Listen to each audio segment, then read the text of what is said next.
Oh, yeah. Comments.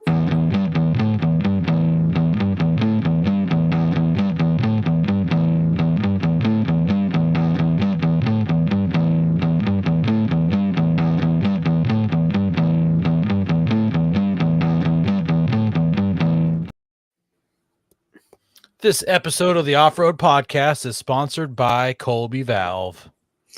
Off-Road Podcast, episode 451, Alcan and a Grenadier. Tonight, Aaron tries on a spare, Coy springs a leak, and Ben plays Pop Goes the Weasel. Welcome to the Off-Road Podcast, a podcast about everything off-road. We cover the news, review products, and interview people in the off-road industry. Your hosts tonight are Aaron, and my name is Ben. And tonight, we are joined by Andy and Mercedes Lowenthal. Welcome to the show. So, Aaron, I gotta hear about this spare. I was hoping you'd go first because I thought like maybe you were involved in a tornado. Something happened behind you. Oh. Well, yes, something did. Notice there's nothing behind me. There's no Forerunner. There's no minivan. There's no trailers. Yes, I've been. Your shop is empty. Have you been robbed? I've not. I was wondering the same thing, but I didn't want to ask. No, actually, so the boys spent the night in the shop. I've got a projector I put up on the screen so they get like 100 inches of video to watch. And but they didn't put everything away, and I'm refusing. And then I was also working in here, so much so that I had to travel through time. It was estimated that I would get these pile of parts done in 2026, and I got some springs done. Look at that flex right there. Is it because there's no springs that it's flexing that much? Well, there's one spring on one side. I see, and there's a spring on the ground. And a spring on the ground, and a jack lifting up one side, and a jack on the other side pushing it down, so that I could fit those shocks in there, springs in there. And then the pop that went with the Weasel was I kicked this bad boy off to the curb. I got it out. Look at that dent. That is an impressive dent. Yes. I should have got a picture of the other side. That thing is caved in. So it was so caved in and putting so much force that bolt that rounded. Well, when I extracted it with that nut extractor or bolt extractor, it snapped at like an eighth of a turn, and the skid plate came flying towards my face. Ooh. Oh. But on the better news of that, my gas tank is nice and flat, so there's no residual dent. But you can see where the dent was with all that rust marking. And well, children, 2026 has come. I've traveled through time and came back with a skid plate on the Forerunner. Did you have to get it up to 88 miles an hour to do this? I don't know if that's possible. Well, but I had to do some nut certs on 2 spots and use my what's that air hammer. I've got to pop some of those welds, but I got it in. I now officially have all my skid plates on, and it's nice with those. What are they? They're the Alcan Overland springs that I got off of a buddy for $100. A no sag in the rear with the trailer. I moved the trailer because we're getting ready to pull it into the shop and park it after we finish cleaning it out and prepping it for our camping trip for spring break. So I had to I just loaded everything in it, or I've got it outside. We cleaned it out. We're loading everything in it tonight or tomorrow, and then pulling it in the shop and letting it sit in here so it's nice and dry while it rains later this week. So yeah, that was lots of fun. And then I also installed some Kings on Pete's truck for him with a little bit of help. And my arms hurt. getting that lower shock mount in, because those boys are thick. Yeah. Yeah. And then I got an award at work. Look at that guy. Yeah. Yes. What does it say? It says awesome job. Awesome job. Didn't hit anything in the last 24 hours. No, You gotta it's start somewhere. above and beyond. Above and beyond. You jumped stuff. Yeah, I bus. jumped some stuff in the You bus. went above and beyond with the Okay. bus. Yeah, Last time we had Andy and Mercedes on, we talked about, maybe it wasn't last time, but one of the last times they did the Alcan, we talked about them. It was the summer Alcan, and we talked about them doing the jump over the river that was washed Jump out. over the Oh, river. the apparent, what was it, Liard River, I think, or I think something. so, yeah. Yeah, the attempted, or if somebody could try, that we might try. Yeah. And Ben had a petition going for you guys to have to build your Subaru yourself. Yeah. Yeah. He had the great illustration of a ramp too. Yeah. So. Change.org. Yeah, right. Well, that's exciting, Ben. You got a pizza party too with it? We had pizza at work actually that day. It was so like teachers have in-service days, and so like kids get the days off. I get the day partially off. Not really. I still work my 5 hours, but I go in and first thing in the morning and I work through it. So we just had like training and a meeting, and then we were free to go. So it was a nice short day. They have you guys do the maintenance on the bus and stuff. If you're changing the brakes and stuff. No. If they hanging out skid plates, we have yeah for that. We have mechanics for that. No, usually if like our time is longer, like if you have more time than that, they'll like, hey, go wash your bus or clean it out, stuff like that. The stuff that the mechanics aren't supposed to do. Yes. Lots of windows in a bus to have to wash. It is a lot of windows to wash, and a backup camera, keeping that little lens clear if you have to use it, because it kind of sucks when you need it and you can't see out of it. Can you reach it? I mean, how tall is that? Because I'm like vertically challenged. So depending upon the bus, it might have a swing out door in the back, and you can reach up with a rag and clean it. Yeah. If not, there's a step stool that you can use. And that would be my best friend right there, step stool. Yeah. But it's kind of scary how some people are with their buses on cleaning them. Like there's one guy, I saw some moss growing on the bottoms of his windows. I'm like, come on, man. Whoa. Wow. Got to teach lessons. Yeah. Well, see, he's old enough to have been teaching my parents and possibly my grandparents lessons about how to clean their bus. So wow. He's old and it's winter and he's not going to do it right now. So, Aaron, should we talk about Koi? Well, there's not much to talk about. You got a video to show? You may have to play it a few times because it's short. Yes. Koi's not here. He had a work emergency. Yep. Did he spring oil? Is he rich? That looked too clean to be oil. Yeah. So let's check that again. That looks like that might be water. Yeah, not the old Texas tea. No Texas tea there. Wallet and tea, I guess, around here. Maybe. But anyway. Yeah. Unfortunately, he had a last minute emergency at work, so no Koi tonight. Yeah. So the listeners that heard what all it sounded like was static, that was a picture of a hole in the ground with several pipes, and one of those pipes was spraying water at a very high rate. Yeah. It looked like it could cut your fingers in half. It was coming out of there pretty quick, like a pressure washer. So yeah, no Koi tonight. That's all right. That's all right. He could use the night off and go have fun playing in a mud hole. Ben, you asked me earlier what I was up to trying on a spare. So I mentioned last week on the show that I was going to get my truck out on the road, my Nissan, and go try on a set of the brand new Bronco Badlands beadlock ready wheels. I've got a friend, Coy has a friend, and I'm kind of friends with him also. We did a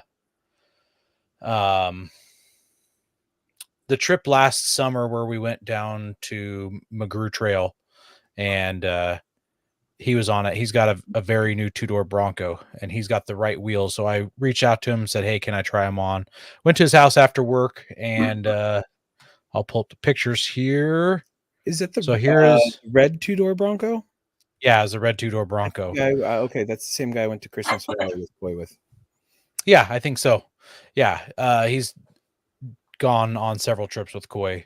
So here, it's hard to tell, but it did fit. So the concern was it is a plus 55 offset, which will suck the barrel of the wheel in some. So it pulled it in, not much, but a little bit. That's a 12.5-inch 35, basically. But it fit. And this picture shows it's got just enough clearance on the upper control arm. Wow. Dude, I was going to say, wow. Yeah. There's about 1/2 to 3/4 of an inch there. What's the factory offset? I don't know, because I'm running Nissan Titan stuff up front. So I'm 3 inches. Right. I'm 3 inches wider than I'm supposed to be. Yep. So but I think the factory offset on the Titan is a positive 27 or 23, somewhere in the 20s. Oh, okay. So this adds a little bit more inboard than that. And then, are you worried about oh no, that's gonna move with it. I was like thinking that was the bucket, but no, that's just the control arm. Yeah. And then here's a picture from the side. I think they're good looking wheels. They're an OEM beadlock ready wheel, which is pretty dope. I haven't shared this with anybody other than my podcast friends. So this is kind of the debut of testing it out on a Nissan Titan setup. So I'm going to share this out to the Nissan world, because right now people are dumping these wheels. You can get all 5 of them OEM takeoffs for $500. Yeah, wow. That's a smoking deal. That's a really good deal. It doesn't have the so it's got a beauty ring on it. It doesn't have the beadlock ring. Those beadlock rings are about $850 for a set of 5 of those. So you're looking at just over $1,200 for beadlock wheels, which is still cheaper than buying aftermarket beadlock wheels. Yeah. So. Yeah. And I'd like to take this moment to remind you that it's never too early to talk to your children about wheel offsets. It is never too early. It's an important thing. Anyway. And if you don't have children, talk to your cats about it. True. Talk to yourself about it. I was going to say inanimate objects work too. Yeah, you just talk in the mirror, like you look in the mirror in the morning after you get out of the shower and just have a conversation. Yeah. Positive offset. It's not like moved it in. Positive affirmations by something Jack Handy. Yeah, Jack Handy. Yeah. Oh God, did I just date myself? Yeah. Anyway. Montana Dirt Road says, what trail was that? Maybe he's asking about when I mentioned the McGrew. So McGrew is a trail in Southern Oregon. It's locked. You have to go apply to go on it. It's free to apply, free to get in, but there's a list. So, and then this past summer, shortly after we were on it, it got burned to the ground. So yeah. Leroy Overlanding says, Andy, totally off topic, but I looked at a Mitsubishi Pajero Mini last week because of you. Sadly, I didn't buy it, but I will own one someday. So very cool. Very cool. I stole the Pajero last week. So actually last week. It wasn't the Mini, but we stole it. Wasn't a Mini, yeah. Yeah, it was it was a 2-door, but yeah, the Minis are super cool. The Juniors are registerable in Oregon because we can't have K cars here. But yeah, anyway. I mean, you can with proper out-of-state registration. Yeah, we're not going to go into that subject right now. Besides test fitting the Bronco wheels on the way to work that morning, my muffler fell off again. Oh. I had tied the back of it up with baling wire, so it drug on the ground for about 100 yards before I got pulled over. Mufflers are surprisingly hot when you pick them up off the side of the road. I actually even put gloves on just in case it was going to be hot, and it was very hot, like hot You potato need hot. I glove was like glove. juggling So it. you said you The got of glove, yeah, Glove, and then you could just, yeah. and you said you got pulled over? Or No, pulled over? no, where I pulled over. Oh, okay. Oh, I Yeah. thought you got I pulled didn't- over I too. didn't- was like, That's what we said. No, I didn't get pulled over. No, I was gonna say, damn, Aaron, you're really going for it. yeah. And then I got a new book in the mail. Is the third book of the books that I ordered through SA. Who are those people? Whoever the people are. I got this one. It's called the Overlanding Vehicle Builder's Guide. Builder's Guide. And it's CarTech. That's what I'm trying to think of. There we go. CarTech. And I got this one because I did not expect much out of this one. In fact, I thought that we may be kind of pulling some jokes, because like some people are like they take it way too serious, and they shouldn't. This is thumbing through it. There is so much good information in here, and it's got a lot of information not only on doing overland stuff, but about suspension builds and camp kitchen gear. This is going to be a really good read. I'm super looking forward to it. It's actually pretty thick for being what it is. It's got color pictures in it, tires, wheels, talks about trailers. It talks about all kinds of stuff. So I'll be reading it. I'll let you guys know what I think about it. This guy, I think that we'll try to have him on the show to talk about this book. I think that'd be a whole lot of fun. Ask him questions. I've already found the author is Don Alexander. So I've not heard of him. He's definitely an older gentleman. So he says he's a proprietor of a Jeep 4x4. Of the Jeep 4x4 school. That's the proper name of it. So he's trained thousands of people in off-road driving, and he holds the land speed record of 222 miles an hour for a diesel pickup. Wow, that's cool. That's neat. Huh, haven't heard of him. I'll have to look him up. He's authored 18 books and written more than 1,000 magazine articles. So that's pretty wild. Cool. Wow. I'll definitely have to look him up. He needs to have a talk with his editor, though, because one of the very first pictures, this upper corner, it talks about this Toyota Tundra, and you guys can probably clearly see that it is a Tacoma. Okay. A Tacoma? Yeah. Yeah. Need to have a word with his editor. But if that's the only mistake in the book, he's doing good. Yeah. So I'm looking forward to reading that one. Welcome, Raggle Fraggle. You haven't missed much. Yeah. Ben's traveled. Annie Mercedes. Yeah. What have you done anything off-road related in the past 7 days? Don't go beyond that. Only 7 days is your limit. Think. Yes. I sold an off-road vehicle, as I previously mentioned. I've walked through our bark dust, or what's left of it, in the garden.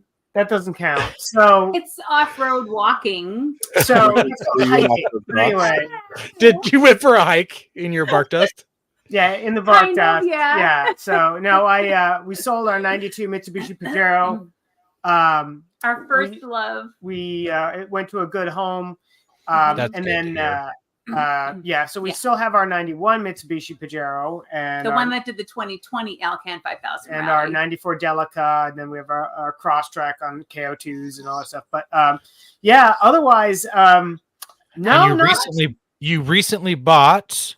I bought we bought a not off-road vehicle. We bought a 2005 Subaru Forester XT that's tuned, bought, not built, and I didn't build this one. It already had a bunch of more stuff on it, but a lot of go fast parts, lots of suspension parts. So it boogies, and so it's fun to have a car that boogies again, because it's been a long time since I've had anything with more than like 120 horsepower. So anyway. We basically sold our Subaru WRX and then persisted to buy three Mitsubishis that had just less than 100 horsepower. That just about equaled what our Subaru WRX had. So yeah. So, but this is going to be an on-road car. It's not. This is going to stay on sticky tires and all that stuff. Yes. So, but Yes, do it. yes, That's yeah. exciting. But we resurrected our wine country, Oregon wine country license plates that we had. They have a really low number on them. So we resurrected them and put them on the Forester. And so it's a fun car. yeah, I did. The wiper arms were very rusty. So yesterday I ground the rust off and, primed, painted, cleared, all that stuff. So Tell them about the hood scoop. Oh yeah, and I put on the JDM hood scoop that I got with the vehicle, so it's bigger and grabs more air. But like I said, it's an on-road car. But yeah, in terms of off-road stuff, before we sold the '92 Pajero, we swapped over some things from it to the '91. So the JW speaker headlights, for example, the PS Goodrich KO3s, so KM3s, excuse me. KM3s. Okay. Hey, KO3s would be nice to have. Yeah, but Absolutely. yeah, but it's got the KM3s on it now, and then yeah, it's all set for adventure. So I'm looking forward to hitting the trails this spring, summer, anytime. Yeah, so. Get out there. So you guys have what, 2 Subarus now and two Subarus, 2 Mitsubishi. Yep, Mitsubishis. There we go. Yep. So the one Subaru is on like our go everywhere car on KO2s and full skids and lights and all that stuff. Yep. And then obviously that's our rally, obviously right? Yeah, that's what we do a lot of our TSD rallies in. So time to dirt fish it, right? You bet. Yeah, heck yeah. Yeah. That'd be fun. Well, we got some voicemails. Ben, you want to play those? We got 2 voicemails this week to play. Yeah, let's start off with this first one. Hi, what's up, guys? I would do that bulldozer that guy made to go ahead and run over the town. That's what I would do. You got a bulldozer that the guy did. He ran over his town, welded it up in his garage, and went over the county commissioner building and all those houses. That's what I do to get to Florida. So in reference, that is from our episode, our apocalyptic, what do we call those? Our a bug out vehicle. Hypothetical bug out vehicle episode. Yeah. And I'm like listening to it. I'm like, oh man, this dude's really mad at his local government. And then I was like, oh, okay, he's going to Florida with us. Yeah. So yes, made me laugh. I was happy to hear that voicemail, and it was a busy day for the voicemail because we got another one. Hi, I've been listening for a little bit now, and I still haven't figured out what kind of vehicles you guys drive. I mean, I know there's a Nissan, a Toyota, and an FJ, but don't know anything else about them. I only listen. I don't watch. Don't try and make me watch. I won't do it because I can't. So I have eyes. I just listen while I drive. So anyways, let's get some rig rundowns. I'd like to know the details, the dirty details, colors, tires, wheels, axles, if there are any, gear settings, all that stuff, all the fun stuff, even setups inside, interior, how many cup holders you got, how many phone holders, you running iPads, you running phones, how's your navigation, how's your comms, all that stuff, let me know. Lights, everyone loves lights, let's hear about those. All right, thanks, bye. Yeah. I Hey, love it. I was really hoping to hear about your valve clearances personally, but Oh yeah, that was a fun voicemail to get too. Which is that's a lot for for a listener feedback. Yeah. Hey, but he's interested in your rigs. Yeah. I mean, that's really cool. That's the important part. Especially from an audio perspective, that's really cool to say, hey, this is Aaron's rig, this is Ben's rig, this is Coy's rig, and go. I mean, we've done one of those episodes. It's been several months now since we've done one of those. May even been a year ago. We didn't go into that amount of detail, so I figured maybe I'd just throw one detail out here until we get to do another show like this. I like to run 45 psi in my tires, so there's one bit of detail. Ben, why don't you pick an item from your truck or your Tacoma? How many cup holders? Forerunner. I have 6 cup holders in my Forerunner. Okay. All right. Annie and Mercedes, you guys want to pick? You guys each pick a different vehicle and give us a. Wait. I got one more I want to give. Oh, Ben's right. going to give a bonus. All one. right, because this is a good one. I want you to imagine a baby that has crapped their diaper and it's crawled up their back. That is the color of my Forerunner. Yes. Although the sun has taken effect and mellowed that color out quite a bit and is more khaki color now than It is definitely more khaki than it was originally when it was first painted, and soon it's going to be a new color. So I'll have to come up with a very descriptive phrase for that one. Wow. All right, so you guys each pick one, but it cannot be the chime in your Delica that tells you you're going too fast. Oh no, that one's long gone. That one's been sold. Go ahead. So I will take the 1991 Mitsubishi Pajero that went to the Arctic Ocean. One of the things we have is an auxiliary diesel tank. So we have 2 diesel tanks in our Pajero, one stock one, and then an auxiliary one. So we have double the fuel capacities and 2 filler necks. And those were the auxiliary tank was sourced from Australia. It's Japanese domestic market vehicle and used in North America. And you had to basically drill out the openings to make them fit because the Australian filler necks and the openings are smaller than what we use here in North America. So it was a real process to put them all in, but little known fact. You couldn't. So the filler nozzle from the diesel pump would not go in.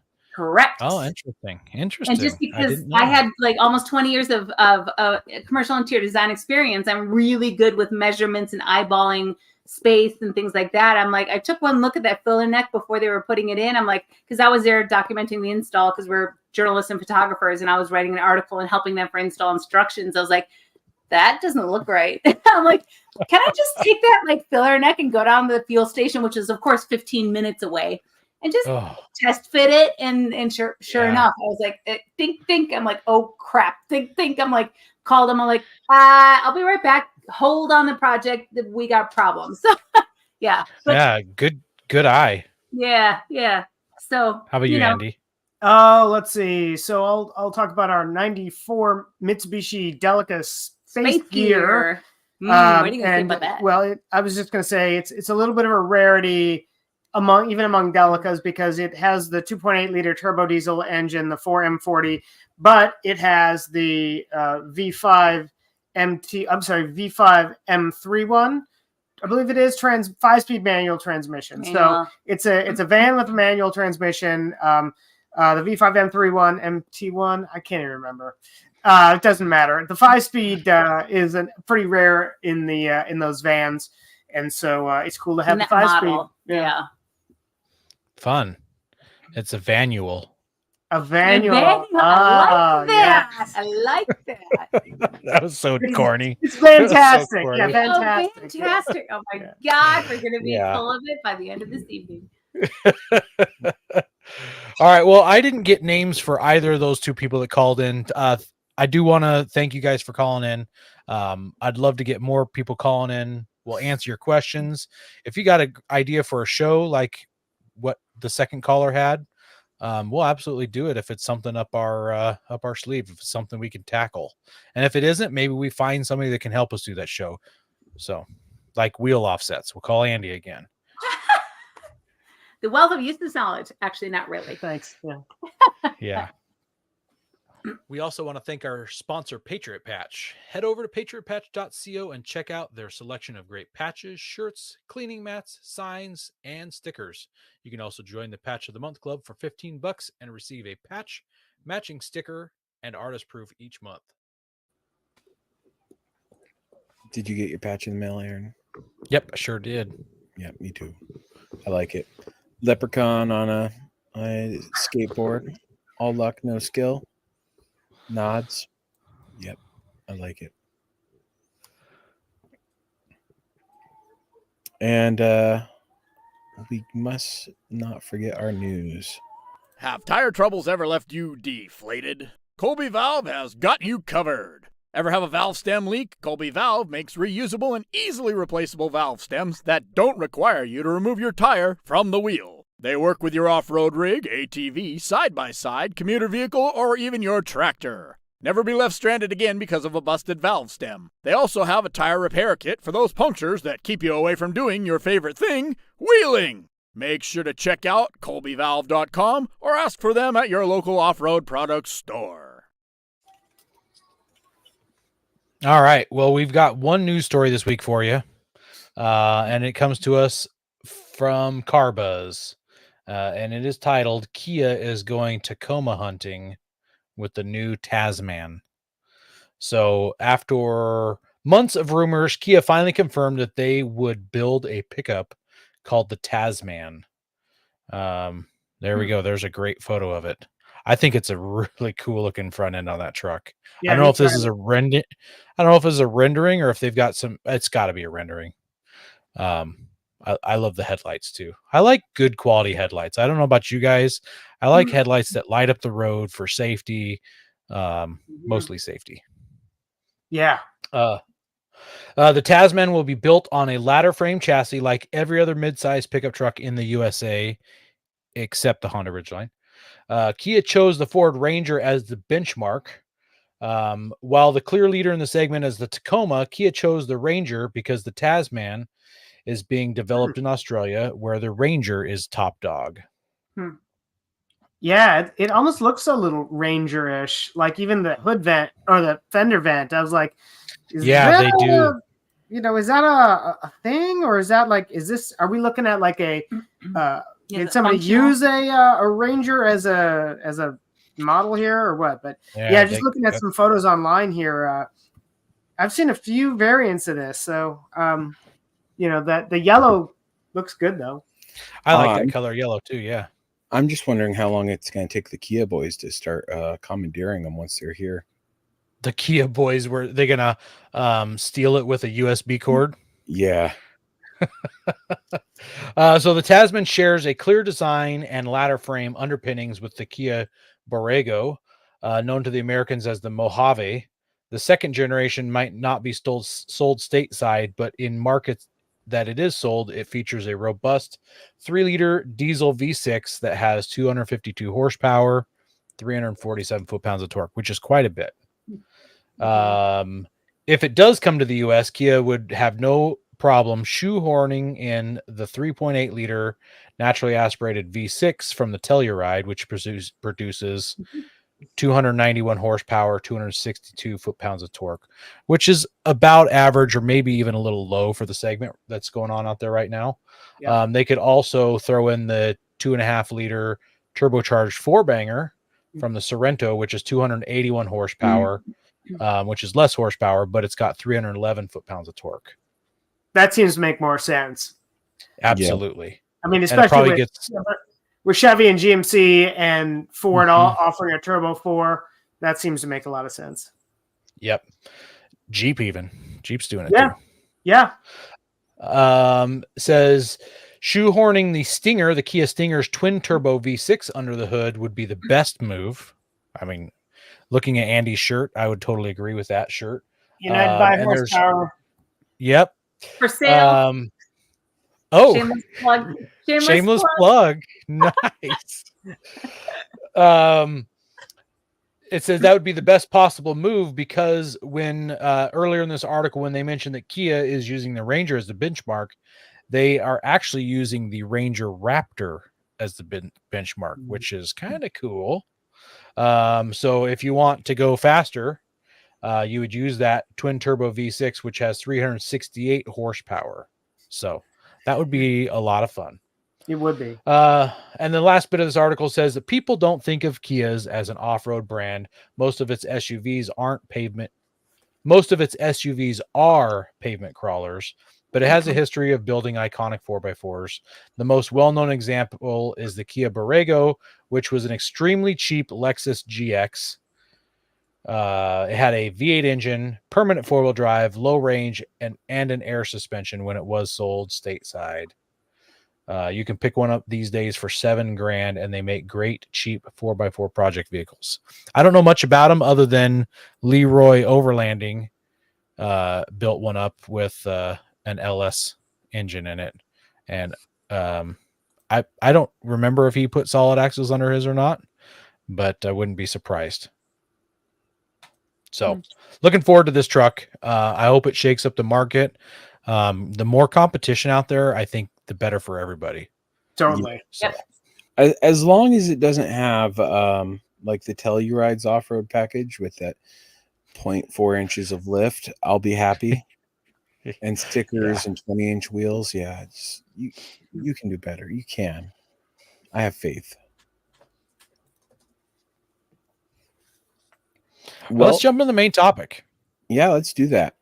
So last time we had you guys on episodes 243, 245, 252, 360, and 374.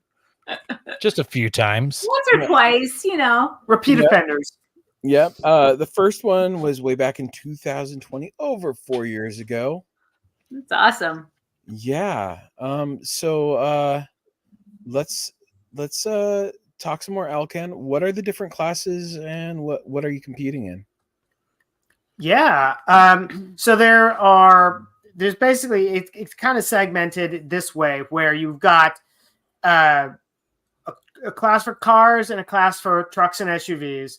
And then those two classes fall into either an unlimited class that allows you to run rally computers that do all these calculations for you. Or apps. And then a class called SOP, which stands for Seat of Pants.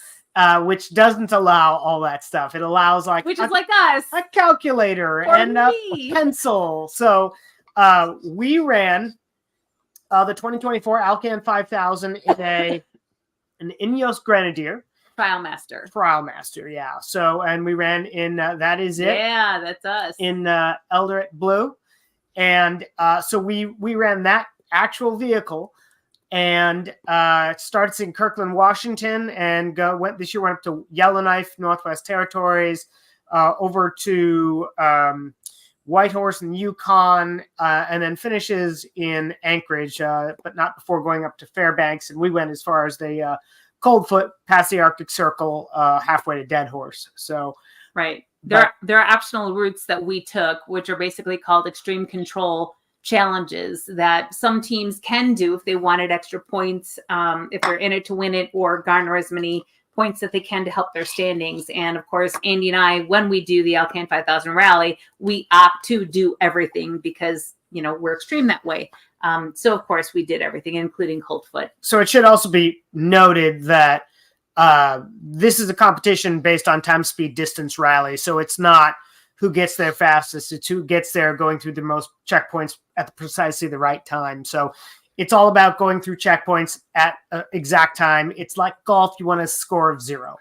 So if you arrive early, you're penalized. If you arrive late, you're penalized. So getting through it at the exact time is crucial. And it's all on public roads, and it's all during traffic. They don't close the roads down, right? So, I mean, you start at 8 a.m. or 7:30 or 9 a.m. or whatever, but you can be within traffic. You can hit a stoplight and go, oh my God, I need to go. But then you need to take a time allowance, or, you can hit the random whiteout that just blows you off. And you're like, oh God, I can't see. I don't even know where I'm at. And you don't want to run off a cliff. Not like you're going to run off a cliff, but I mean, there are things that can happen that slows you down naturally because you just don't know. Or, we've, like the summer Alcan, we've hit cow herds, and it's like, oh, you just can't mow through a herd of 20 cows. So what do? You just roll with it. So how do you guys know where you need to drive if you're all going off of paper? So everybody gets a route book. So it's a pretty thick route book. Right here. It has 5,000 miles worth of directions and tells you where to turn, what to look for, and all that stuff. Now, you're doing 5,000 miles in 10 days, so averaging 500 miles a day. Obviously, some are shorter, but we had one day that was about 650 miles with only 2 fuel stops, and we had quite the headwind. So we had to dip into the old jerry cans that day. Yeah. So the Grenadier gets about 15 miles a gallon, and when it was super windy a couple of days, that went down to about 13 miles a gallon. And so our usual range was about 300, 320, but not during those headwinds. So, but we didn't necessarily know what the range would be. And didn't the range say above 250? it would say like you've got greater than 280 miles. So we didn't know. And we were like, we kind of needed to know. So we had 10 Yeah.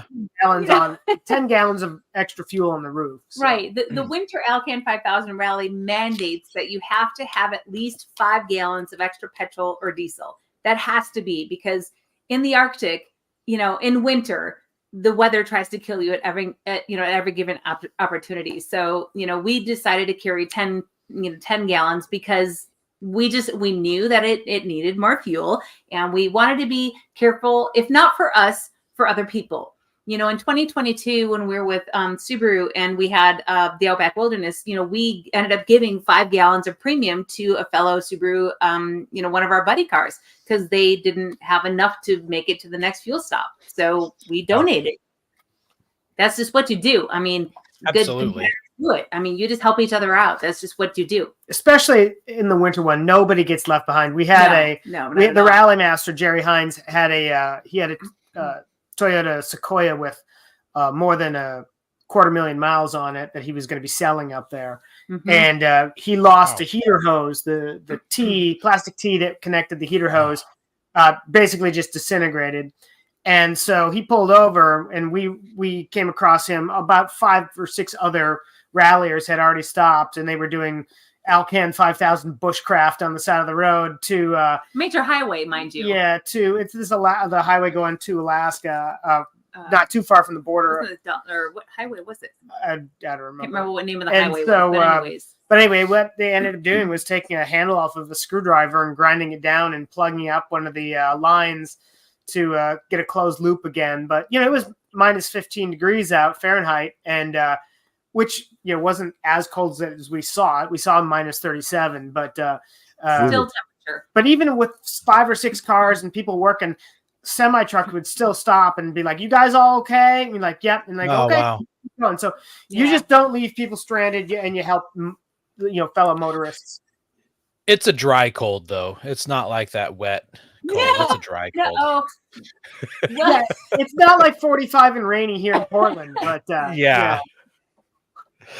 What type of preparations did you guys make to the Grenadier before you took off? So it was mostly stock, but we did have the coolant changed out to a 60-40 coolant water mixture that would lower the freezing temperature down to about 63 below zero. We also added a couple of oil pan heaters. We actually didn't use them, but we had them. And then just in case. Yeah, we had a whole host of factory accessory. Well, one other big thing that we did was we changed the KO2 tires out to a Michelin Excise snow tire. Yeah, right there. Yeah, Perfect. we went studless. But we kept the same factory tire size, and those tires did awesome in the snow and ice. I was truly surprised how good those tires did. So it kept us so steady and so stable. Yeah. I never felt once that we were like, and I mean, we were on a lot of sheet ice most of the time. And so we also added a roof rack, which was the Pioneer Rhino Rack Pioneer platform. Yep. We also used their dual jerry can holder. You can see it being set up. We were test fitting. Yeah, there you go. That's in finished condition. And then we got a couple of jerry cans there. Max tracks. We had Fact 55 recovery gear, as well as what else? For communications, rugged radios. Rugged radios are handheld radios too, and their antennas. Mounting their antennas, which actually have a really nifty system. So on the roof rack, they have a flip down system. That's so we Rhino rack. Yeah. So we don't have them mounted yet on the Rhino rack, but we can talk to on this photo. Yeah, on that photo, we can talk to that.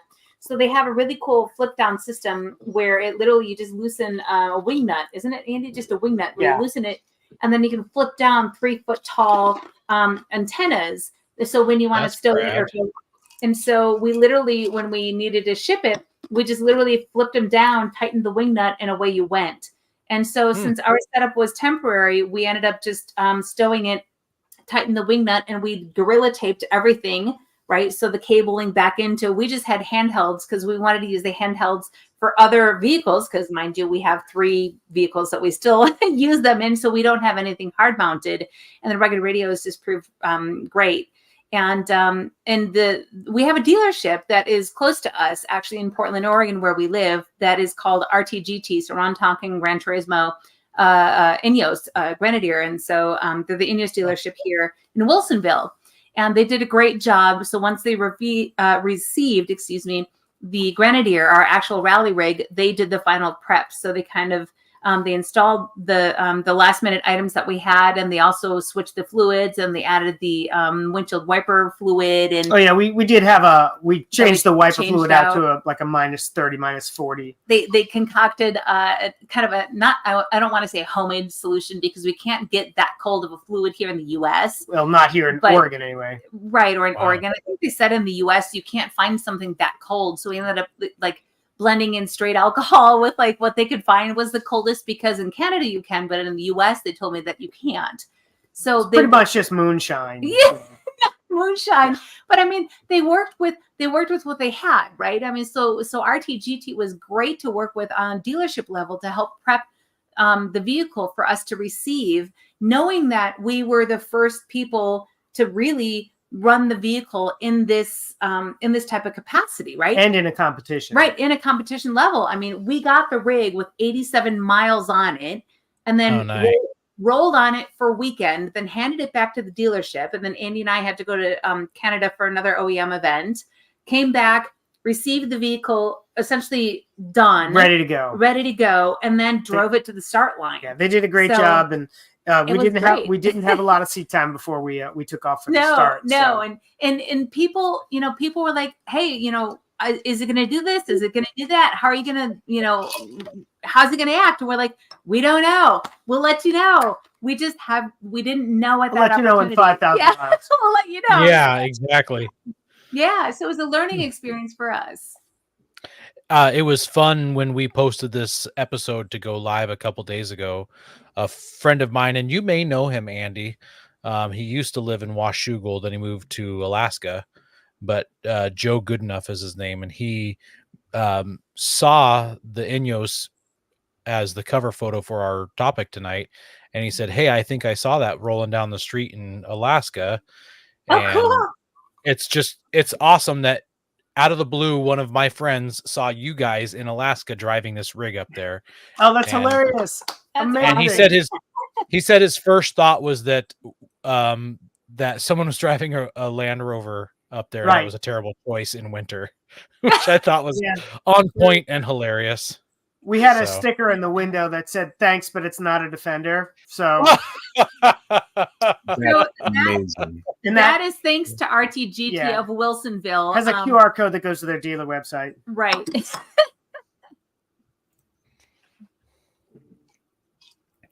So, with what type of recovery equipment did you guys need this time around?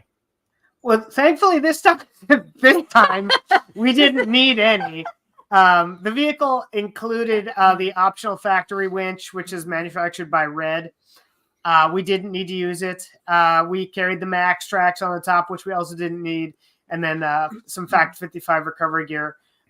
Luckily, we stayed out of snowbanks. I will tell you what, this year, and I don't know if this is because it's an El Nino year or what, but there just wasn't a ton of snow. But when we got anywhere other than Valdez, Alaska, and the photo, for those that are watching, is going over Thompson Pass to Valdez, and that was the snowiest, one of the snowiest places I've ever been. Thompson Pass was closed, both going there and back, and 60-mile-an-hour gusts. The worst visibility I've ever had in a snowstorm, and I grew up in the Midwest, in Minnesota and Wisconsin, and that was a terrible pass. So Montana Dirt Road says, "Who makes that? Can you guys give a quick? You know what? I want to save that. Let's save that for after we're done talking. We're almost done talking the Alcan portion. So let's Sure. finish the Alcan, and then we'll jump into Grenadier Yeah. specifically. So Sure. or Sure. sorry, Ineos, I should say Ineos. Right. specifically. Ineos, Right. yeah, Ineos is manufacturer. Yeah. Ineos Automotive. Yeah. So you guys didn't use much recovery, didn't need to use any recovery equipment. So that's good. Right. No. Thankfully, there were a couple of people that said they stuffed themselves. That seemed to be the theme or the word or the phrase this year. I stuffed myself, which was kind of odd. This is the first time I've heard of that. There was a Porsche. There was a couple other teams. They did receive some front end damage. But thankfully everybody was okay that I've heard of. There's a couple of other mechanical issues, some fueling issues with fuel filters and fuel lines and things like that. There was medical issues that had happened that delayed some teams. But thankfully, out of all 36 teams that started, all 36 teams this year for the Winter Rally finished, which is yay, fantastic. Absolutely fantastic. For the 40th year anniversary of the Alcan 2, by the way. Yeah, that's right. It was the 40th anniversary, so that's kind of fun. yeah. I want to cut back to the tires because Andy said something that I was surprised to hear. So you said that you were really surprised by these tires. Are you normally a studded tire kind of guy, or what surprised you? Yeah, every set of snow tires I've ever run have been studded. Okay. And so we opted to try a studless snow tire. In 2020, we ran a Nitto Exo Grappler that was studded. I had snow tires on some of my personal vehicles that were studded. Other manufacturers. Yeah, and we had one day where we did ice racing on Great Slave Lake outside of Yellowknife, and the organizer pointed out that the first, second, and third fastest times, I actually got the third fastest time of the day. We're all, thank you, yes. The third fastest, all three fastest times of the day were on studless snow tires. So, and they were all high ground clearance vehicles, and they were all 4x4s. Right, but the idea was that, the studless snow tires have come a long way. Yes, they have. They're so much quieter and so much better better braking. better braking is when you're not on snow and ice. So and they're softer on the roads. I'm not trying to be right that person, but like studded tires can tear up concrete and asphalt. Yeah. So. I mean, you don't necessarily want to be a heathen if you don't have to be. But I mean, nobody likes those ruts we get in the Pacific Northwest. And anyway, I can't speak it highly enough of those Michelin Excise tires. They did so well. They've got siping in all the directions. That's pretty Dude, cool looking. All the siping. When I'm glad you're spending a little bit of time on that photo, because I took that's one of the photos that I took, and now that I'm seeing it for a while, I mean, I took multiple thousands of photos, but sitting on that and seeing it, it's like they did their engineering homework. I mean, literally, they siped in every direction, and they've got so much technology that's gone into this. It is pretty incredible. I will have to say, too, that when I first got them, I was like, man, they look like car tires. They don't have big, deep lugs and all this stuff. And I hope that they work well, and they did. So. Yeah. I experienced winter tires on a Subaru of mine, and it was phenomenal. Like I could stop on an icy hill, complete stop on an icy hill, and it was a stick shift modified turbocharged Subaru, and I could take off from a stop on a hill. And that just shows you how much traction they give you. So it's like it almost makes you a snowmobile, right? I mean, and it's pretty cool. It's like I look back, we have been back. Let's see, we got back a week and a half ago or so. So I mean, we're still freshly back. They're both automotive journalists, and we've taken several thousand photos and videos. Yes, I know it's kind of crazy, but we had 3 different camera bodies. We had multiple GoPros, all that kind of craziness. We watched back so many different. We look back at all of our footage and stills. a lot of that, when you see the tires, they're all coated in snow. But Andy, you've got a good saying. Like, you know, you pack I was snow at on snow. I was at a winter driving event in Bozeman, Montana this year, and they were explaining that one of the driving instructors said, "Have you ever made a snowball? You know, snow sticks to snow." Yeah. Every And they single say, one yeah, of the idea with the photos- snow tires is sort of the same. right.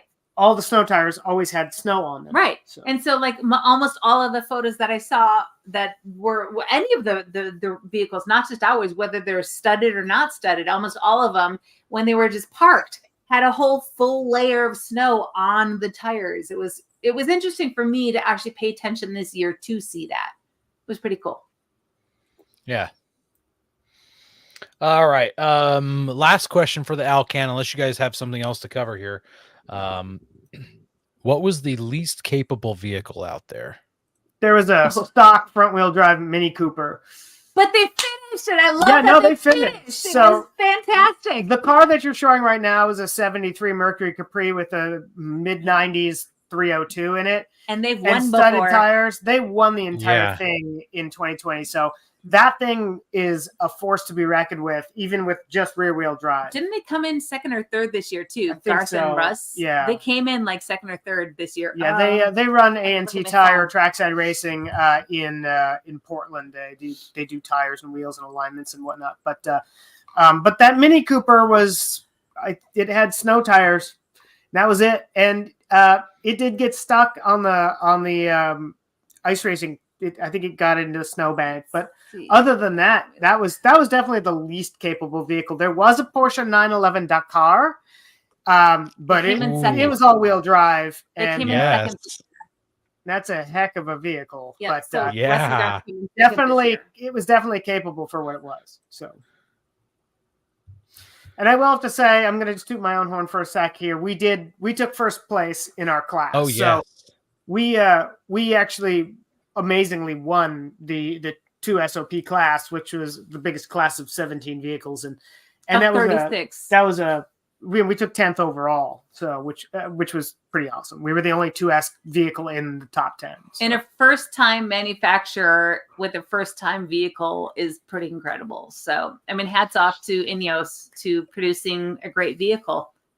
And to my mom for producing me. Oh, yes. Thank That you, was Andy's not mom. You mom. Andy's mom. That was not rehearsed at all. At all.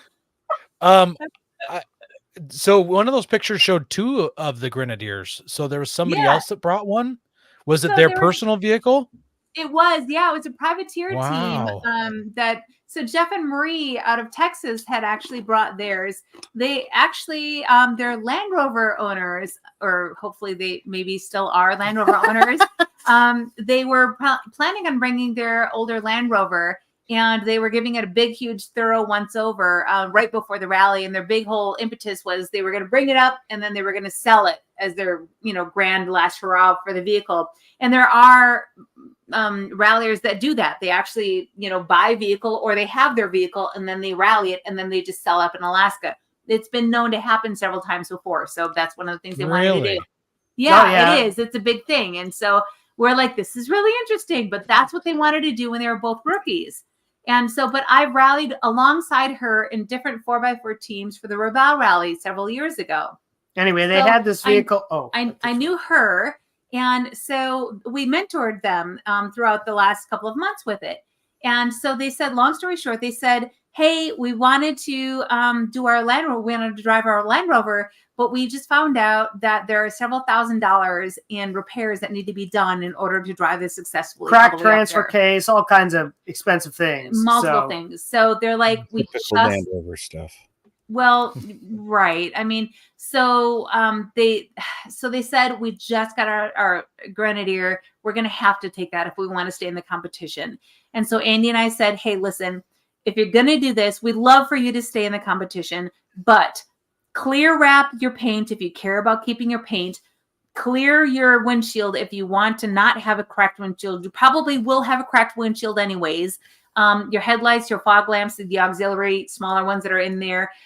Make sure to remediate your underbody when you're done, because you're going to have a thin layer of rust when you're done underneath it. et cetera, et cetera, et cetera. So we really extensively told them what we experienced with our Pajero when we got done in 2020.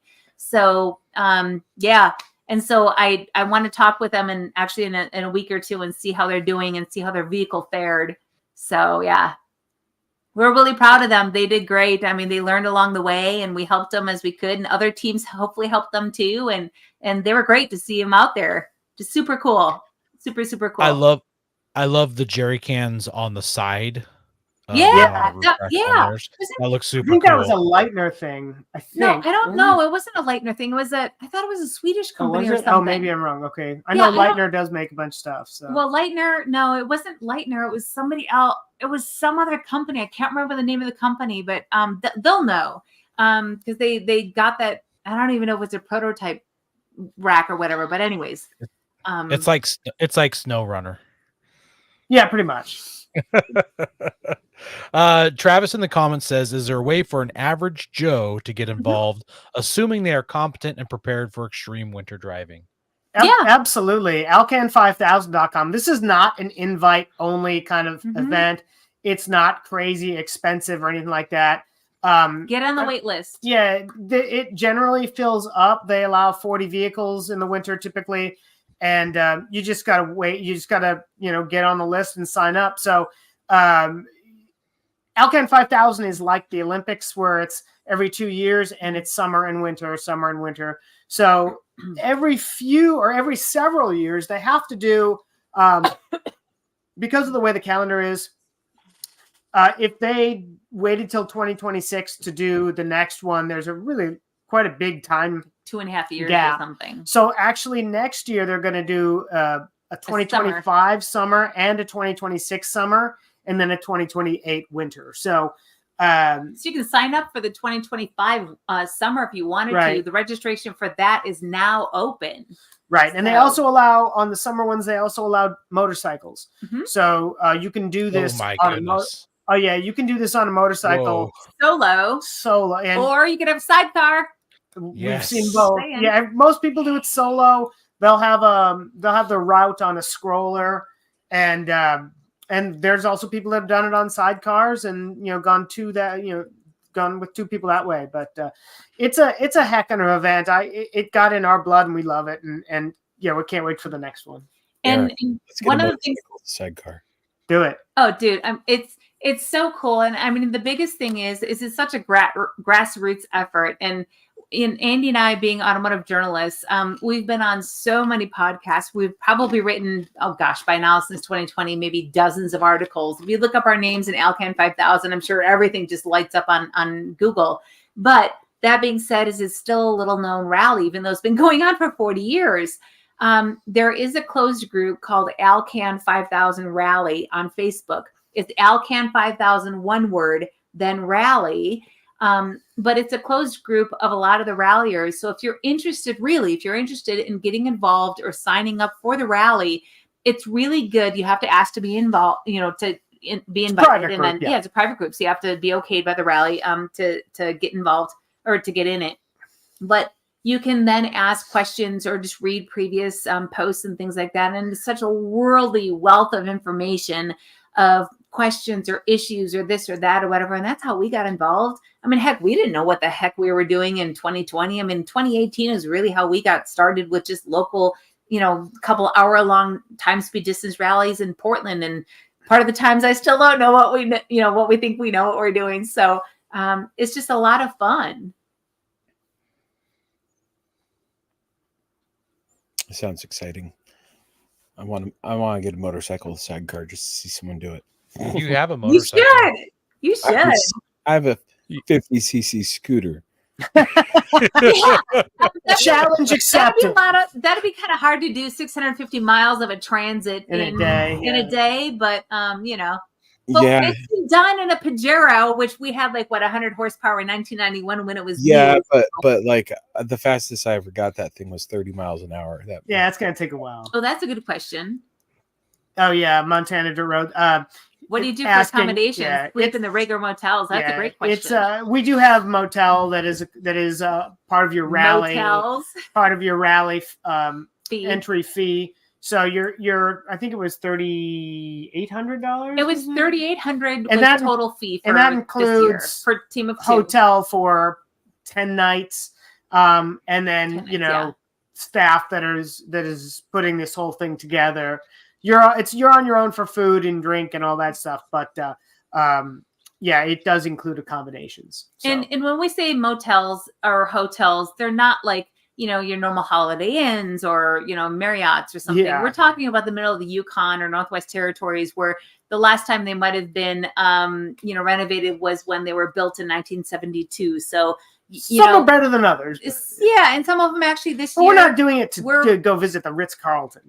Right. And some of them this year were actually renovated-ish. So, but it's not for us. It's a place to sleep in a comfortable place that has heating, when it's -40 down, outside. So, and we got to see some pretty slick luggage carts too. Yeah, luggage cart review. I have this. I do love me some luggage cart review, which I just can't help myself. Do you have them all posted? I think. I think I do. I think I've got them all posted from this time. So. Chuck says he's late to the party. Ignore it if it's already been covered. How does one win? Is it TSD style? Yes. It is a TSD style. Yeah. Yeah. So 0 points is the best. I don't remember what Satish, the overall winner. 24.2. Yeah. 24.4 seconds, but that was over 5,000 miles. But with the Alcan 5,000 rally, there are also what are called extreme control routes, optional extreme control routes, and ice racing. So those also do factor in. So if teams don't take those optional extreme controls or they don't do the ice racing, those negatively affect. They get docked 10 points. Get docked. So that comes into play. So you do have at least one TSD that starts every morning. Some days you have 2 evening TSDs. So mind you, you'll have a morning TSD, and then you have to go up to maybe 600, 650 miles of TSDs to make it to the second one. To even make it to the second one, like Andy's saying already. To make it to the second TSD. I got to get a word in edgewise somehow. Well, because you'd never stop talking.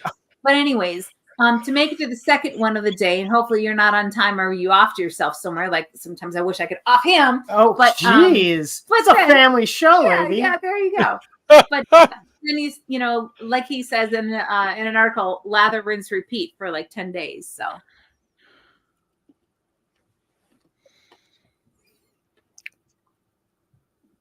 So let's talk about this Grenadier. What were some of your guys' small favorite details that you guys liked? Oh yeah, driver. So in the cargo area, it has L-track built into the floor. Mm-hmm. I don't know why more manufacturers don't do this, because it is amazing for securing cargo. They included 6 of those little tie downs. You can move them around. We just had 2 ratchet straps to ratchet down everything. It works so well. And there are tie down points throughout the vehicle.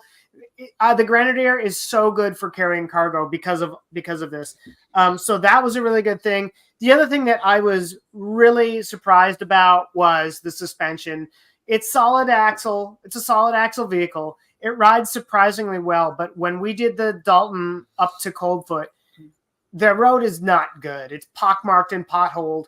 And the suspension system soaked up all those bumps so well. I thought that it would just be kind of a handful, but it was surprisingly good on bad roads at speed. Mercedes, I assume it's all coil sprung. Yes, it is. It's coil sprung. Yep. Yeah. Did you have a favorite thing? The Recaro seats were very nice. Yeah, it has Recaros. Ours were not heated, unfortunately. They do have that as an option. Yes. Our vehicle just happened not to have them, and it was fine. The heater in the thing felt like it had a chamber directly to the core of the earth, so it was plenty hot. Oh, nice. That's nice. Nice. Mercedes, you got to test drive one early on. How much changed on the interior from then to now? Well, that's a really good question. I had actually a couple of different opportunities to drive them early on. I drove PTO2 prototypes, so early stage prototypes in France off-road, when they still had, I don't even know what they had for seats, honestly. Cardboard box. Cardboard box. But I drove left-hand drive petrol, but right-hand drive diesels in France with let's see, they had emergency shutoff, big red buttons on the dash. They had 3D printed center console buttons and all sorts of stuff because they were still literal prototypes. And then I was invited back to drive the Euro spec actual production versions in Scotland last year in January, February, I think it was. And I remember when I got to the production versions, I drove those on-road and off-road, and it was a few day long event. And I really appreciated the length of time that they gave to us journalists. I was one of the few North American journalists that had the opportunity to drive that because it gave you a sense to really sit behind the wheel. It wasn't like here's 20 miles and then you're done. You really had a chance to have that length of time. And I was very surprised at the refinement. I was very surprised at the off-road capability. A couple of things I felt like were quirky. Some things I felt like needed to be worked on. But of course, it was a first-time manufacturer, first ever vehicle. I thought that they really hit a home run with an overall effort. So for Andy to have his first time driving it, especially over 5,000 miles, of a test course over 10 days of, snow and ice was pretty cool to see his take on it. It's all an ZF 8-speed automatic. And then a BMW 3-liter. That's the B58 inline 6. Yeah, I wish they came in a manual. That was one of my questions to the engineers when I was over in Scotland. I begged them to the US to make a manual. North America also only gets the gas version. There is a 3-liter inline 6 diesel that other parts of the world get, but the North America only gets the gasoline engine. The last I heard was, and this was back at the launch or the global reveal last year in January, February, was they were contemplating on Mexico potentially getting the diesel, but they said ixnay to the diesel for North America. I don't know if Mexico was going to get the diesel or not. I don't know, and I haven't asked since then. Thanks, Volkswagen. It's all your fault. Yeah. How did it do with the cold temperatures? You mentioned the heater was kicking. Yes. No other issues. We had only a couple of little tiny things. As I like to say, cars do weird things in cold temperatures, but so do people. And so, one morning at minus 27, I think it was minus 27, 24, 27. in Yellowknife. Yeah. I went to turn the car on. It was the first really cold night. And it started up just fine, and then it threw a check engine code. I read it, and it was a low voltage scenario to the computer. I reset it, never came back on again, and we saw colder temperatures than that. Yeah, so we brought a reader with us. Yeah, and then it also threw. It wasn't a code. It was just said that power. It just said power steering issue or error or whatever it was.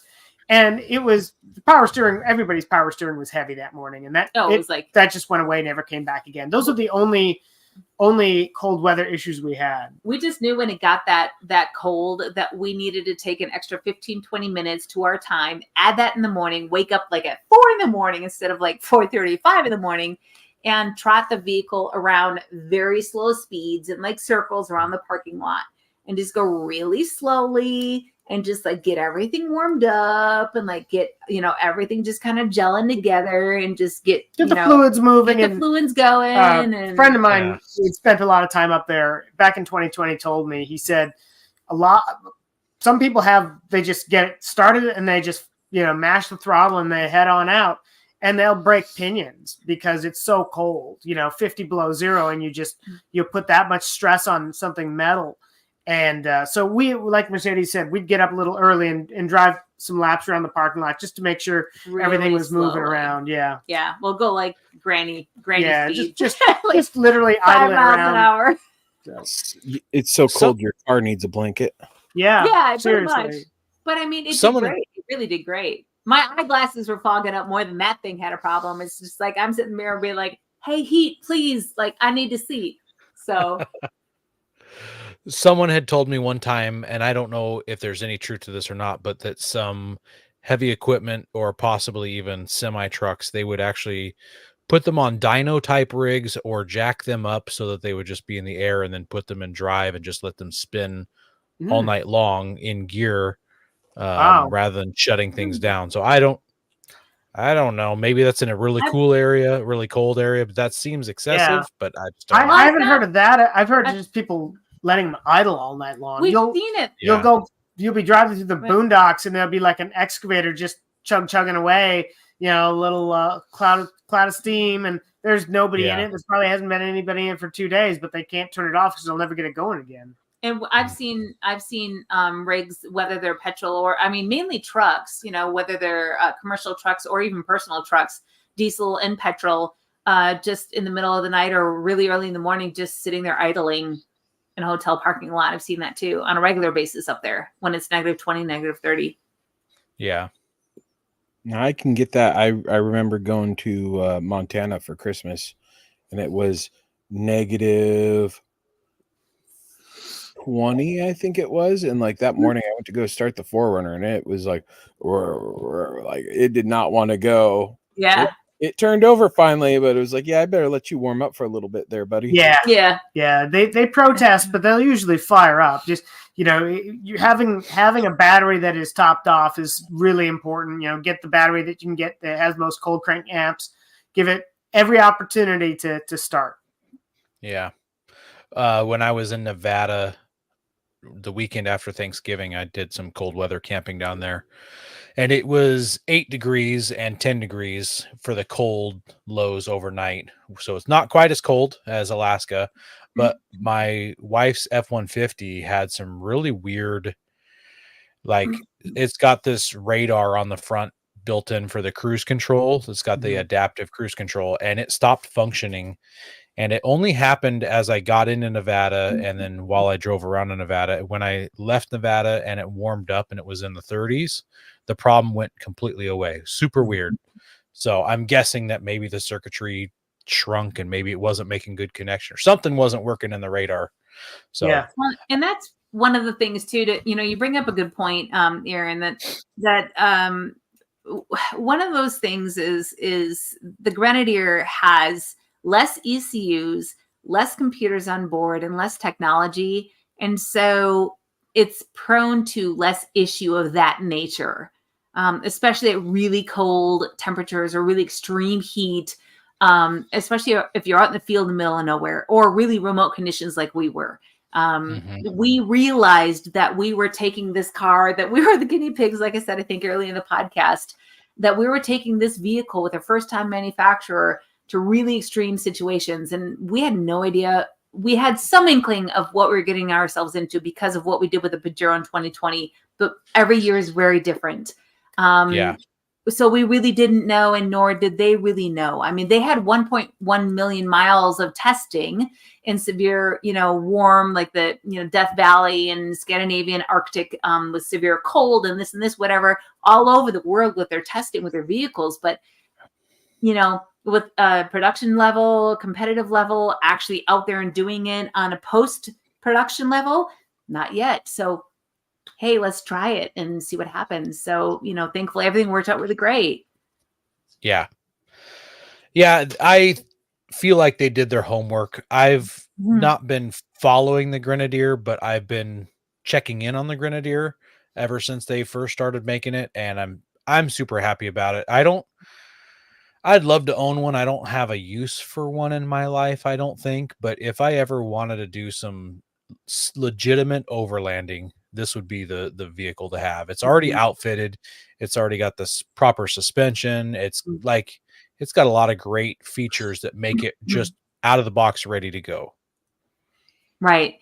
And one of the other things too, that people might not know is it's got a lot of auxiliary wiring that's already done. So if you want extra wiring, or if you want an external winch and you don't have a winch already set up, like they come with red winches. If you don't order it from the factory, you could already it's already pre-wired for an extra winch or things like that. So this panel, like if you're watching, the panel, all the switches that are closer towards the back of the vehicle, those are all pre-wired, On the and ceiling. there's Deutsch connectors. There's two Deutsch connectors on either side of the vehicle. So if you've got lights or whatnot, you can just hook lights up to it and clamp them to. They have bars and all that stuff. We had a light bar on the front of it. We weren't able to use it because of Canadian regulation, but and it was useless in snow because it was way up. Sure. Yeah. But but it was just you just flip the switch and a billion lumens right there. So, and again, I think that shows to Ineos as a manufacturer to think outside the box, because they didn't have a box to think within, because they're a brand new manufacturer, really. Yeah. I mean, they thought of, hey, we want to build a utilitarian vehicle to serve, fleet companies, serve people that are on farms, are, that are needing these at corporate levels, that are, needing to serve X amount of functions, and people that are overlanders and that want to go off-roading, enthusiasts and that type of thing. Let's build a vehicle to serve those markets and make it easy. So you don't have to drill through the firewalls. You don't have to do all these extra things that people are struggle day in and day out to have to do. Among other things, right? The L-track system, like Andy mounted or alluded to earlier. I mean, that's one of the most brilliant things. It works. An extra thing too is they have a rated D-ring point in the door jams in the rear. Thanks, Andy. But that point too, which is the best thing. So for us, when we ended up putting all of our soft goods in the rear seats, we were able to ratchet those down. Who else does that? Nobody. It's the coolest, littlest thing. But for us, that was so critical for us to make sure our safety or our gear was safe. It was just, those touches were so important. Well, not just your gear is safe, but it protects you as the occupants. Yeah. In case of an accident. Yeah. Totally. Exactly. I mean, especially with that type of thing, or even if you're off-roading, that is so incredibly important. And for us, safety is first. I mean, health, obviously, safety, that is absolute paramount. Yeah. All right. I haven't heard this come out yet, so I got to ask this question. Very early on, you mentioned that it was the Trial Master version. Yes. What is the Trial Master? So the Trial Master, there's 3 different model trim levels of the Grenadier. Okay. So there's the base Grenadier, and then there is the Field Master, which is, I don't want to say the more luxe version, but is kind of the more luxurious version, if you want to call it. And then the Trial Master is their most ruggedized, most off-road ready version of the Grenadier as a whole. Okay, that makes sense. Yep. I like that. That's great.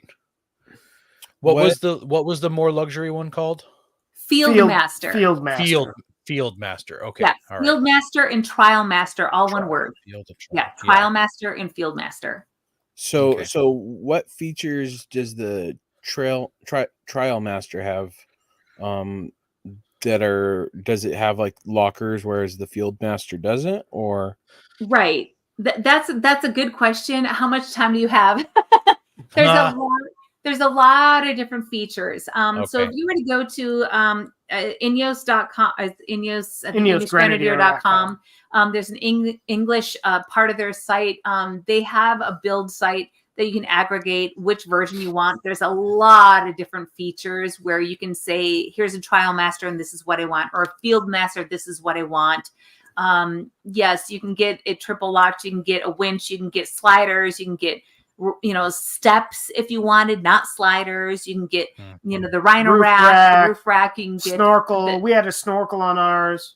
Right, those kinds of things. A Field Master, you can get like heated seats, you can get other things with it that that are optional on the Trial Master, but there's a huge assortment of aftermarket upgrades you can do with the Grenadier.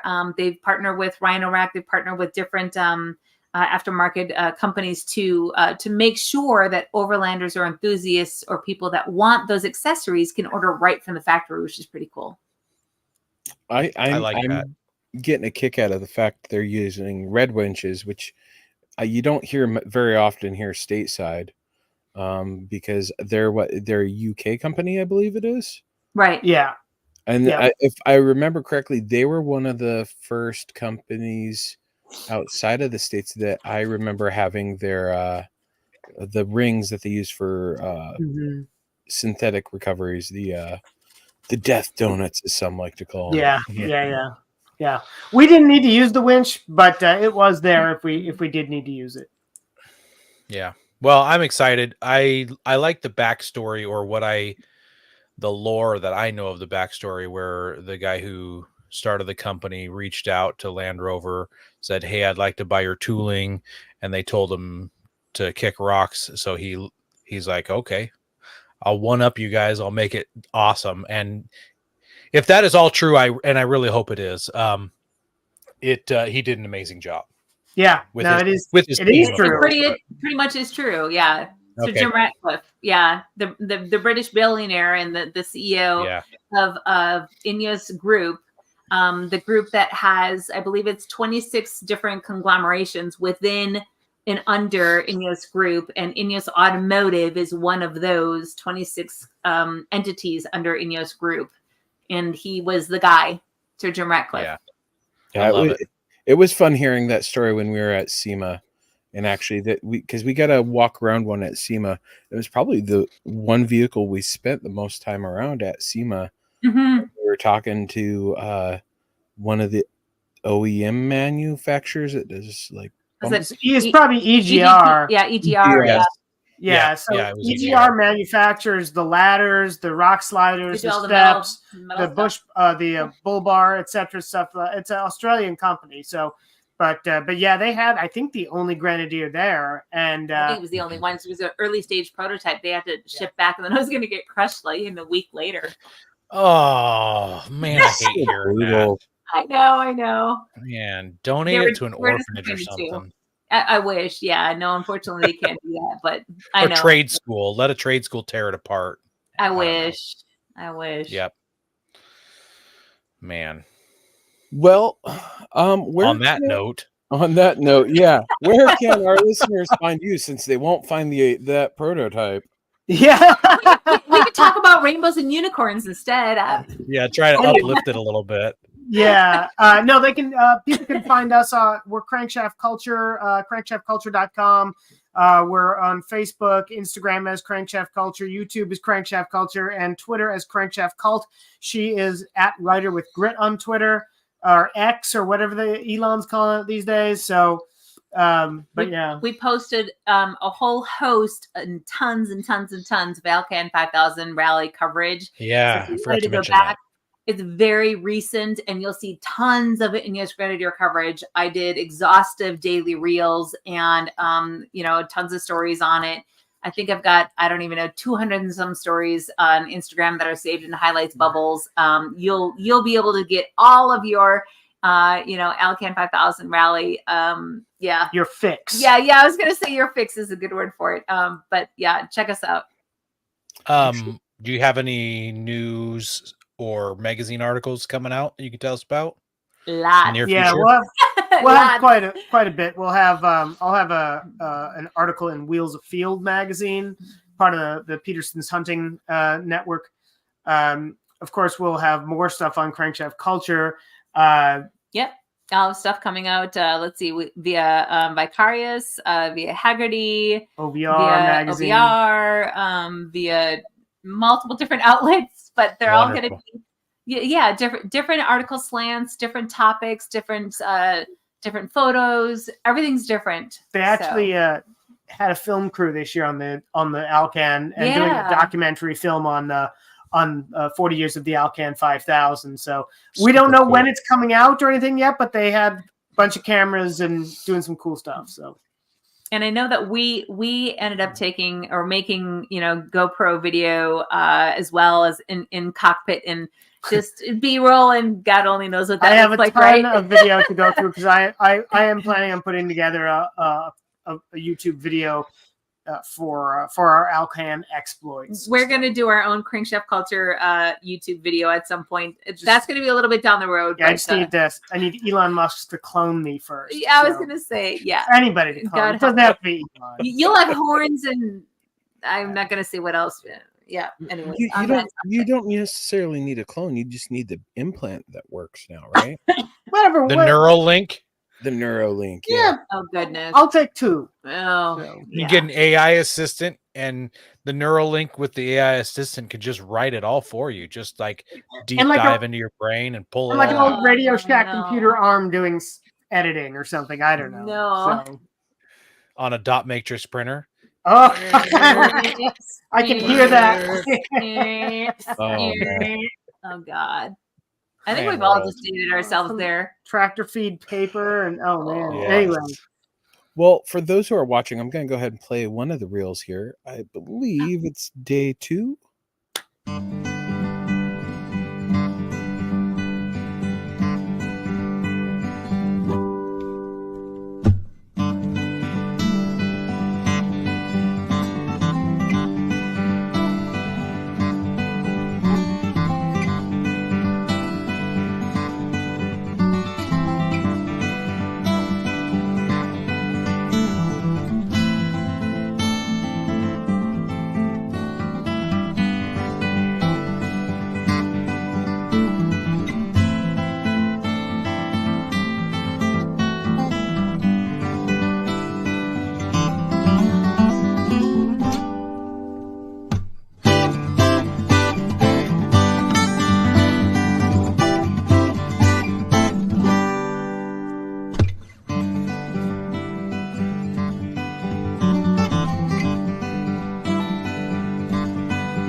I don't know what the negative temperature is. Hello. Incredible ride. Thank you, Chase.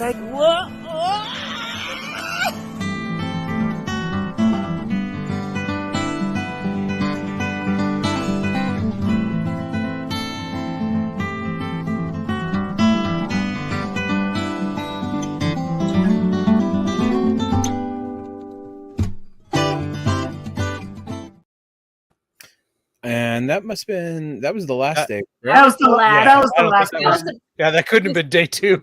That No, would have yeah. been the day 2. Post rally. Yeah, there was a bunch of reindeer on day 2. Yeah. No, the Post so rally recap. what that was it finishes in Anchorage the day before the Iditarod sled dog race. So they have the sled dog races, the inaugural start or the ceremonial start, and then it's all part of the fur rendezvous. There's a carnival. Our friend Chase Eckert runs the carnival there. So that was we had already shipped the vehicle. The photo We just from dropped the vehicle off. was at Alaska Auto Transport. The vehicle gets shipped back from Anchorage. So, but there's about 10 more of those on YouTube at Crankshaft Culture. So anyway, It depicts everything that happened that led up to the moment of us being like, oh my God, we just won and we can relax. So yeah. It's awesome that you guys, get to find out how quickly where you came in placed versus Yeah. having to wait like a week or so to find Yeah. out. Oh, Yeah. we got 3rd. Sweet. yeah. Yeah, well, I mean that's thanks to something called the Richta Rally app, which is fairly new as only the last couple of years. And so the Alcan 5000 Rally has just instituted it wholly as of this year.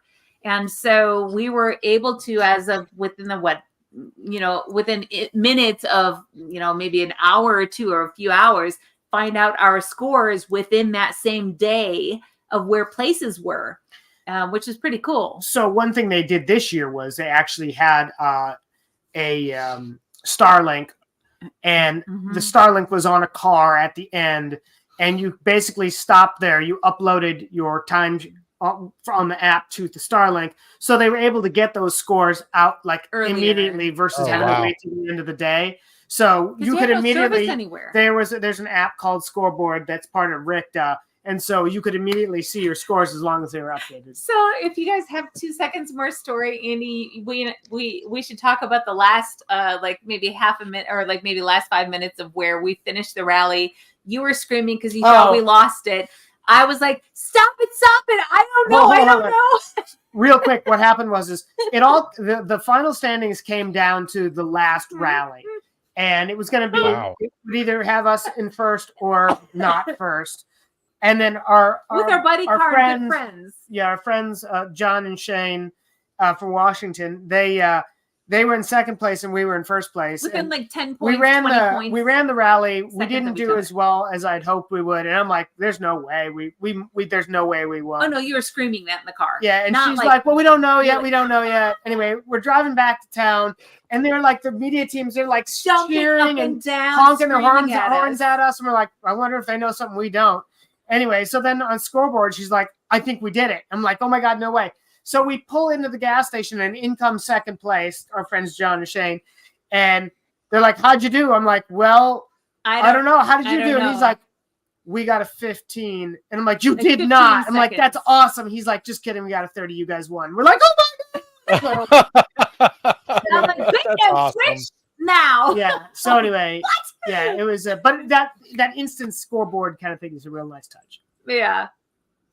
Talk about emotions. We great. were like, I mean, Yeah. like, oh, the emotions were like, so It was yeah. great competition, though. Oh yeah, it was just amazing. So It's a good thing. Good thing she didn't start hitting you in the car, right, Andy?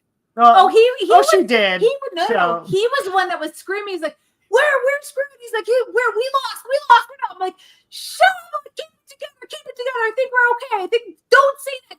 I'm like, I'm trying to keep it together as the navigator because of course I've got these pieces of paper being like, I gotta get us back into town. And like he's like, we're lost. We're you know, like this is all happening in a steel box that we've been locked into for 10 days. And like, you know, tempers, it's a pressure It cooker. can get a no little matter- cagey. you know. So.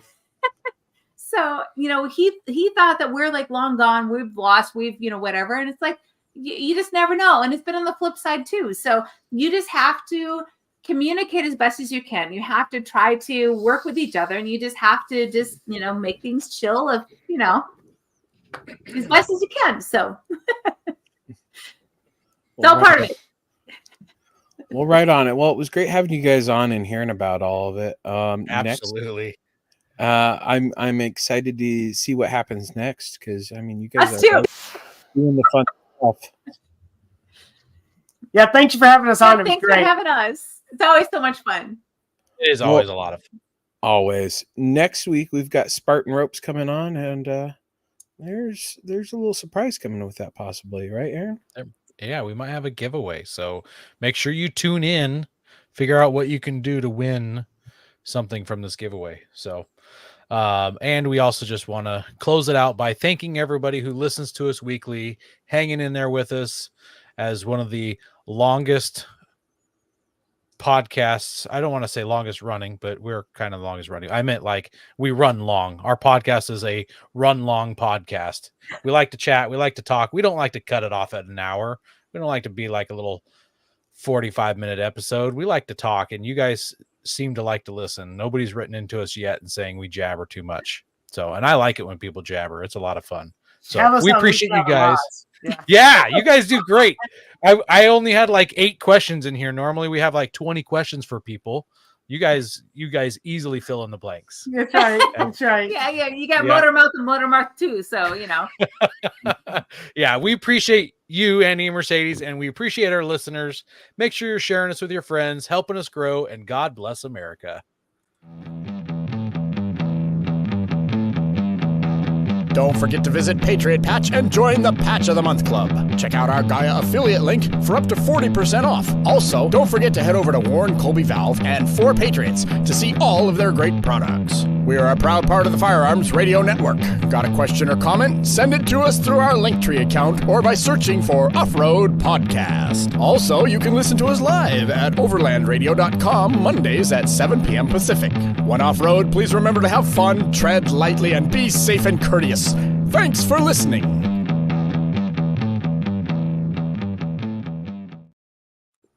This is just now breaking news. Portland is still out of water. Thanks, Coy.